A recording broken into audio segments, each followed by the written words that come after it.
Salên şêstî wek reaksiyoneke li hember weşana televizyona, hunera vîdyoyê derket meydanê û salên notî jî bû karekî demokratîk û li her derê dinyayê belav bû. Ji ber ku êdî her kesî dikarî xwe bigîne kamerayekê, li gelek welatan hunermendên hevçer kamera derxistin kolanan. Êdî ji bo tomarkirina her tiştî kamerayan dest bi qeydiyê kir û bûne şahidê bûyerên cur be cur. Hunera vîdyoyê bi vê taybetiya xwe dike ku em gelek tiştên veşartî wek pêkatiyên estetîkî bibînin û bibin xwediyê dîtineke cuda. Lê hunera vîdyoyê ne tenê pêkanîna dîmenên berhemekê nîşanî me dide. Her wiha proseya fikirinê ya berî afirandina vîdyoyê û taybetiyên wê yên zimanî û mekanî jî derdixe pêş. Bo nimûne xebata hunermendê Holandî Arnold Mink. Hunermend di vê xebata xwe de refleksên matmayînê li hember krîzên finansî bi saya jest û mîmîkên karmendên ekonomiyê bi dubarekirineke balkêş nîşanî me dide û zemanekî nû diafirîne. Ev vîdyoyek ku ji dubareya gelek jest û mîmîkan pêk tê, wekû qiyameteke biçûk tasvîr dike û felaketeke wisa mezin bi awayekî mîzahî nîşan dide. Hunera vîdyoyê cana jî bi dokümanteran têkildar dibe. Xebata hunermendê Kamboçyayê Wayne Dirata numûneyeke baş ji bo vê ye. Hunermend bombeyên ku li ser welatê wî hatine barandin wek golên bombeyan nîşan dide û bi estetîkeke îronîk derdixe pêş me. Ev fîlm formeke cuda ye ji dokümanterê û hunermend bedewiya golên turîstîk li gel şahîdiya wê demê dide ber estetîka van golên bombeyan. Hunermendê Kurd Erkan Özgen jî bi terzeke performatîv û dokümanterî hafızeya kolektîv di berhemên xwe yên vîdyo artê de bi cih dike. Özgen sala 1971 li Mêrdînê hatiye dinyayê. Xebatên wî heta niha li Bienalên Sevilla, Atina, Stenbol, Kunsel Fredericia, Whitworth Art Gallery û gelek müzexaneyên cîhanê cih girtine. Erkan Özgen duwarê hunerê de perwerdeyeke klasîk wergirtiye û zêdetir bi xebatên xwe yên fotograf û bi vîdyo artê hatiye naskirin. Özgen bi hunera vîdyoyê û fotografê dixwaze perspektîfeke ciyawaz li serencama xwe ya hunerî zêde bike. Wek gelek hunermendên navîna Tirkî wek gelek hunermendan min jî li zanîngehê bêtir perwerdeya xwe hîna profesyonel me dît li perwerdeya zanîngehê a Tirkî bêtir li ser wêne tê avakirin û a klasîkê tê ajotin. Ev di wî demê de me jî bi wê havî dest pê kir. Di destpêkê de me gelek wêne çêkirî. Ser wêne de dixebitî min milê nerî wêne tişkî we hew di ser hew bi qadrajkê tenê de disekin û tu gelek wextû dema xwe tu di wê qadrajê yanî tu gelek dema di hundir wê wextê de tu nikane tê de nîşan bide me wê dira me lazimiyak dinê geriyan me tişkî dinê geriyan me got wê çiş me lazim wê dira wek havê em dibêjin hereketek lazim. Ekola Dada piştî yekem şerê cîhanê wek bizveke hunerî derdikeve holê û li Almanyayê bi xebatên Joseph Beuys bûye vebêjerê travmayên şer.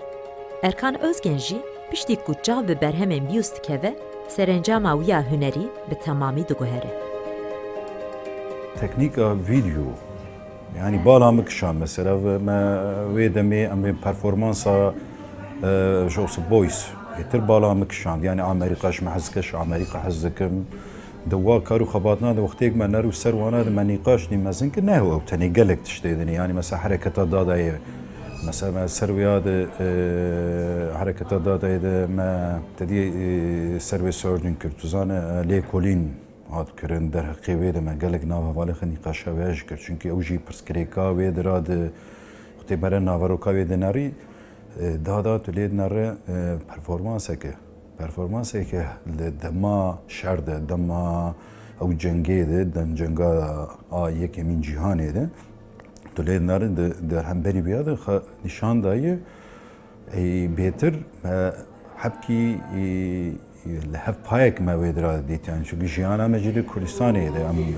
ولدي جدايكا خبونن ومهاتن ما ويدراجي تمي مشارك وما جنگ جديد دوی حسی جد تجوی نرینه جد یعنی تجوی بند باندورا وی شرید مینه بند باندورا وی چکید مین حسیتی سرویا دخه شکل نادستینه جبروی آبی یعنی ما وی پیوستی ما جدید و ما دست به کاری ویدیویی ودرا کر دما اولی دزانیگه هده ما کاری ویدیویی ما دست بکری و کاری فوتوغرافی دوی دراده ما دست بکری و آدو دا هری آز پیوست آمیهم mühim یک şey ev yani hünermend nikane be hev be alaveki be tiştekî xe derdora xe bipêçî yani ez bivêjim hewa zêrayên ferçê û boyaxê û va paçî û ez ê bi ser vêya de ser tuvalê ez ê wênê xe çêkme yani va tenê ji hunermendekî re nebese. Video art wek hunerekê Kurd û zalimane tê pênasekirin. Sînoran naz nake. û rê dide ku mirov bi gelek şêwayan derdê xwe nîşan bide. Lewma jî Erkan Özgen di karê xwe yê hunerî de bi taybetî video artê diceribîne. Erkan Özgen niha li Amedê dijî û xebatên xwe yên hunerî jî li vî bajarê qedîm û li mêrdîna zaroktiya xwe didomîne. Hunermend gelek caran di xebatên xwe de cih dide hafîzaya coğrafyaya xwe û hem terçeyên ji vê hafîzaya kolektîv pêşkeş dike. Gelek gotinê wê, gelek nerînê wê îro dikan ser wîdeo jî nerîna bîne cî. Yani em bibêjin îro empresyonîst, nerînek empresyonîst, nerînek ekspresîv, tu zane nerînek klasîk, dema klasîk wêneyê gatin çêkirin, îro dikane ser wîdeo ji va xebatna karna bîne, hîna bi post, hîna kane bi paş, vana hîna bi hawakî hîna nûje jî, bi zimankî hîna nûje jî dikane wan dîsa bîne jî. Gotinê wan jî kane bêtir hev bipêçin. Ana tu gotinekê tu çi dixwe tu ew e. Yani cêgê merelê dijî ew mekaneke. Ew mekan jî felsefeke. Ew mekan jiyaneke. Tekiliya mere o wê jiyanê wê ertnîgarê be. Gelek li wê dira dijîn. Gelek problemê li wê dira di jiyanê de tên diqewmin. Vana giş bandora wê ser her meriviyê ne hunermenda tenê. Kar û xebatê me de gelek ê ewilî de çend hev vîdyoyê me de me dêrka çiyayê mazê jiyan li jiyana xwe de berdewam kirî li tu lê nere gelek kar û xebatê me me li wir çêkiriye. Ew kar û xebatê me ji nêzîkî mala me ne nêzîkî atölyeya me ne li wir me gelek kar û xebatê xwe li wê dira çêkiriye. Yani va bandorek e. Welat video arta Erkan Özgen'a ewil e û heta niha li gelek welatan hatiye temaşekirin. Bala gelek kesan jî kişandiye. Di vê xebata xwe ya dokümanterî de Erkan Özgen hevpeyvîneke li gel ressamê derîkî bendî welat dike. Hemû serpêhatiyên ressamekî bi awayekî eşkere di vê berhemê de nîşan dide. û bi vî hawî ji salên notî, travma û tahrîbatên gelê Kurd jî rasterast dîne ber çavan. Welat ressameke. Li dêrkê dijî û dêrkê kar û xebatê xwe dike bavê wî malbanta wî polîtîk in. Bavê wî derheqê wê polîtîkbûna xwe de darin welatê biyanî Swîdî li wê dira dijî. Ew jî va bandora û demagê li Nor Kurdistanê de piştî heştê ew şerê û ew berxwedana azadiyê bandora wê ser jiyana wî ji pir zêde çê dibe. û ji ber wê ya welat roketê hat atölya min li wê dira ez û wî em pev peyvîn. Welat qala jiyana xwe kir, qala xwe kir. Wextê wî qala xwe kir, jiyana me hat ber çavê me. Ya me got welat heqeten bi rastî welat teqiyayî. Dayî derv, dayî der. Lebele ême me nedayî der. Me got ê wek me hene gelek însanan. Ez jiyana xwe tirsiyan. Ji paşa rojê xwe tirsiyan. Ew hêmaya de dimejiyê me de mayî eş wana jî tirsiyan. Me got welat ka em dixwazim yani derxê jiyana te dokümanterekî ava bikin. Ka tu dibê çi welat gelek yan pev re servêya de peyvîn piştî wê rabû qebûl kir. Me rabû di atölyeya me de me kamera danî cîkî o kamera cîkî sabît sekinî û ez û welat em rabûn em peyvîn. Erkan Özgen li gel Şener Özmen video artek çêkiriye. Bi navê Ez ê çawa biçim têt modernê. Bi vê xebata xwe her du hunermendên Kurd hewdane ku hiyerarşiya huneriya vê sedemê bi awayekî mîzahî rexne bike. Referansa vê xebatê lehengê navdarê romana Don Quixote. Her du hunermend bi vê xebata xwe rexneyeke qerfî li mîzaxane û saziyên hunerî dikin ku roja îro li cîhana huneriya Awropî bîr û baweriya wan serdest e. Ev berhem piştî demekê gelek navdar dibe û bi saya wê di cîhana hunera navdewletî de her du hunermendên Kurd jî tên naskirin.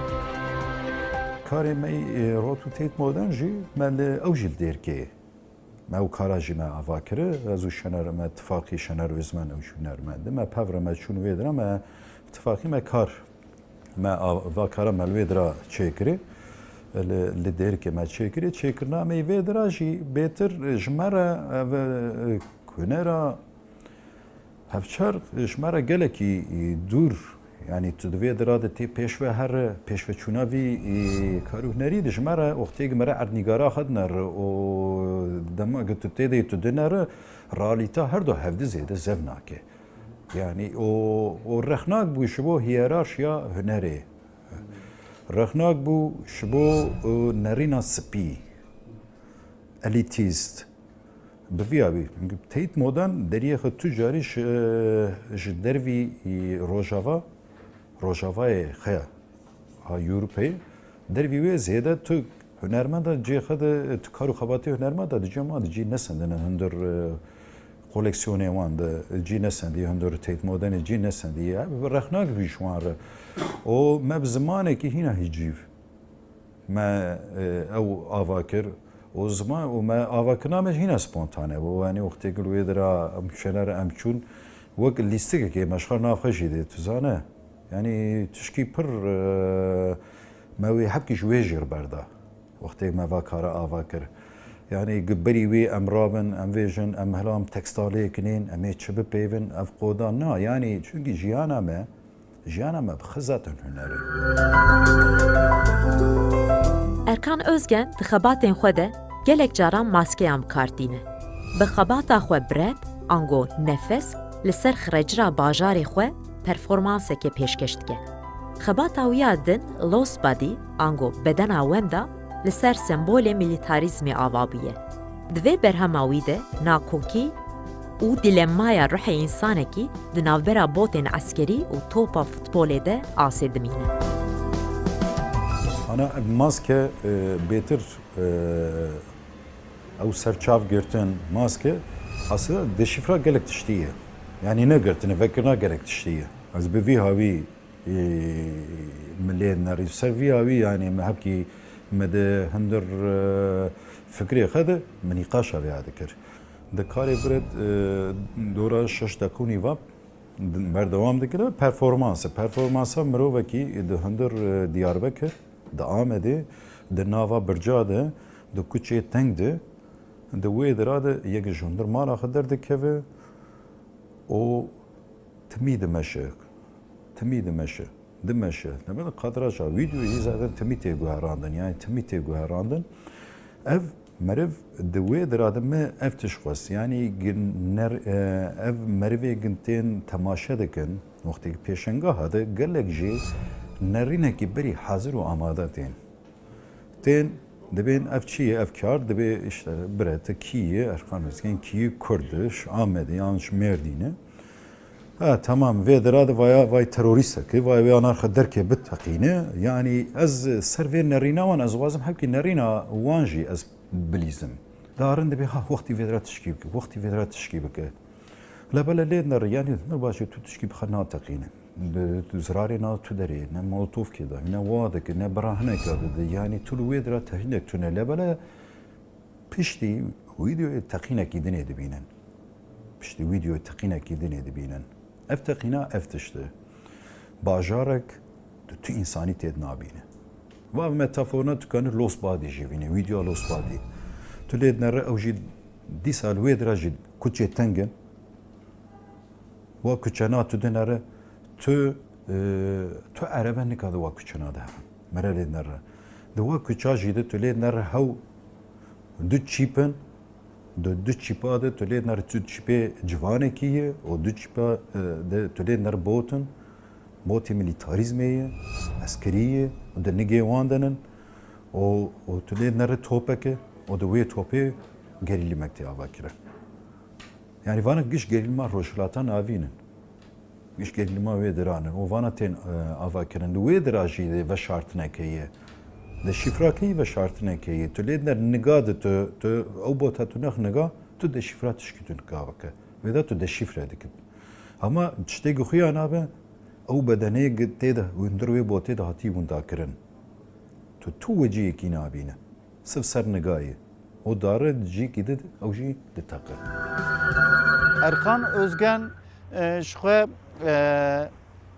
wek Adult Games, wek Brett, wek Robin em karin behsa video yapkın betir kar evil ser video artı. Yani wene xwe yani vî karî jî dike betir video artı ki û gelek serkeftî di vî warî da. Her vekidin Tate Modern'e karı Tate Modern'le dünyaya dengek veda şuhe u bala insana kışan ser hünermendin hevçağın Kürt şuhe hünera Kürt şuhe hatta na bu bejin de her wari da şuhe da hevşa xwe da ye u ji hevşa xwe derneket bu hiç em dikarin bejin da hevşa xwe da ji ber ku nûnerên ku li cîhanê deng veda netune lê هنرمندین کرد هنر هفچاق جهوشا خود درکتنه. هر وها ارکان özgen د خباتên xwe de cih dide jinan ku di vê pergala pederşahiyê de bi deng û kevneşopiyeke mêrsalarî tên fetisandin. Dolz, ango pêlîstankên zarokan yek ji vê xebatan e. Di vê xebatê de özgen hew dide ku dahatiya keçikên xama nîşanî me bide. Ka keçik ji ber trajediyan bêhêvî û xewn û xeyal dimîne. Di dosê de min çawagê min bala xwe da welat nêdinê jin nêdinê çawagê di jiyana zaroka de qîzekîna nûh civan ayek jin îna civan e azib e di heyalê wan de di mejiyê wan de timî jiyana xweş heye, jiyana xweş ava dike. Dixwazin ew jî ji re bizewicin, malekê ava bikin, zarê wan çêvinê. Lebele min bala xwe da jinê Kurdistanê newa ye. Timî bindesiyak heye, zulmek mêr heye, a mêra heye, tundiyak di ser wan heye, ser fikran di nav wan de, ser ruhiyeta wan de, ser bedena wan de heye. Îja ji hemberî vêya me ev kar û xebata me ava kir و من حبكي ويدمي يعني اري هر چقاسي جني مفاكر اما نرينا مشين و گرمرج بير نكه از مير چقاسي جي از بغازم هنداوان جيبم از مير نرينا اقتداريه زياده سرمجيه نرينا herkes sermجيه سر ديروكا مجيه سر ديروكا ميرانتيه ده بايا يعني سدي سد از نكا جميرو ام گش مير ام جویا زلال بونه ما خجویا پاقش کری ما خجویا شتیه هلا بلا من غوز که از ویا بینم بر چاپ جنجی هنن پرسکری که مش طرفه جنا و کریج هیه از ویا جی پربایزانم ام نکنن سر جیانا واند پیش روشی آوا بکن و نه به دسته میه و لازمه به دسته وان به با آزادی آن بو و به تمی باتفاقیه وان به. Xebata Erkan Özgen, Dark in Dark, angotariya di tariyê de, dîsa li ser cîhaneke bavsalar e. Di navenda vê berhemê de, jinek heye ku xwe ji hemû kod û sembolên desthilatdariya mêran xilas kiriye û dest bi şerekî dijwar kiriye li hember pergala pederşahiyê. Di wê vîdyoyê jî di Dark in Darkê de jin radêle jin bêumûd e. Yani mesela de dosê jin bêumûd e. Yani jiyanek pêşarojawan bêumûd me didît. Ama îro di navbera wê de hefteyê sala de gelek tiş hatu guherandin di Bakurê Kurdistanê de. Lê nerî jin ketin ittifaqiyekê di nav xwe de gelek sazî ava kirin.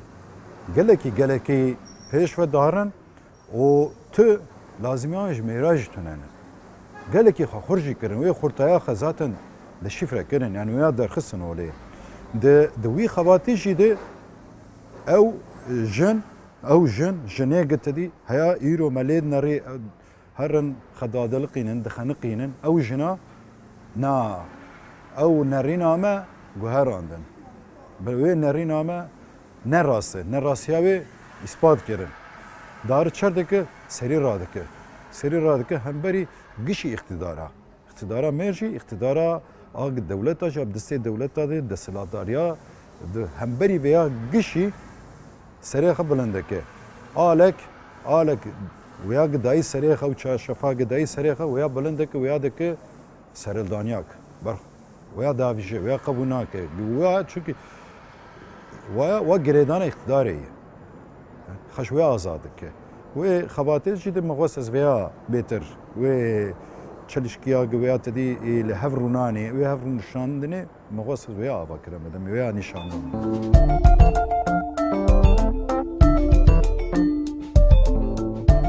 Erkan Özgen bi saya programekê guherîna hunermendan diçe Barcelonayê. Di wê derê bo demekê li ser penaberên Afrikî çavdêriyan dike û li ser têgeha nasnameyê hem berheman diafirîne. Ev xebatên wî yên li İspanyayê paşê di Bienala Stenbolê de hatine nîşandayîn. Karê min ê orjînê jî li İspanya bûm, li wê dira li Barcelonayê girêdayî bajarekî wî çûk heye, Mataro. Li Mataro me hûnî veke çû programa exchangeê, hunermenda cî digarand. Hunermend ji wir datin Tirkiyê û ji Tirkî jî hunermend diçûn. Ez jî çûm ê dira me kar xebat kirim, me hûnî veke li wir mam. Li wê dira ez çûm jiyana li wir nerî berê. Milê nerî gelek însanên ji welatê dinê hatin wê dira û bê nasnamenin li wir dijîn va însana jî însanên Afrikayînin, ew jî însanên reşin. Wek Kurdê reşin ew jî. Me hepkî me hêsê wan û jiyana wan me pir nêzîkî hev didîtin. Îja wextêk min avaroka dewleta Tirkî milê nerî çawa dewleta Tirkî ser netewî dewletê ava kiriye, ser etnik ava kiriye, çawa waya pirî komîk disekine. Mil wê diradim me ev tiş pir zêde dîtin, me got bisêja zê ser vê tişka wanî netewî zê ser vê karekî bikim. Di wê dira jî de vê pirsgirêkê min rabû ew merivê Efrîqayê ê gihîna Tirkî, welatê Tirkî jî nasna kirin. Qewmê wan jî nasna kirin. Milê nerî rengê wan û rengê Kurda dixebitînin, ala xwe dixebitînin, milê nerî aynî rengî dixebitînin. Lebele rengê wan reşin ê me nereşin, lebele reşaya li ser Kurda jî milê nerî ser jiyana Kurda jî pir hev payênin. Di vê dira de reng pir zêde cî sendin û ser vê rengî min rabû ev kar û xebata çêkirê min ji Tirkar mesajek şand. Ji dewleta Tirkar mesajek şand. Me got ki îro ev çarçîvak netewî dewlet ne çarçîvakî gelekî pêşketî ye, pir komîk disekine, pir komîk disekine nava cîhanê de, yani li xeve gerin dev ji wana berdin. Roja îro problemên jîngehê û ekolojiyê bûye temayeke sereke di hunera hevçerk de. Ev tema di jiyana Erkan Özgen jî ciyekî sereke digire. Hunermend tevlî Meclisa Ekolojiyê ya Amedê bûye û dixwaze lêkolînan bike li ser têkiliyên însanan li gel jîngehê. Ji bo vê jî rê û rêbazên nû digere da ku însan bi awayekî aştiyane li gel jîngehê têkiliyên nû yên însanî pêk bîne. Jiyana me nehu ser hunerê tenê hatiye ava kirin. Yani bi hunerê re jiyanek tivayê heye.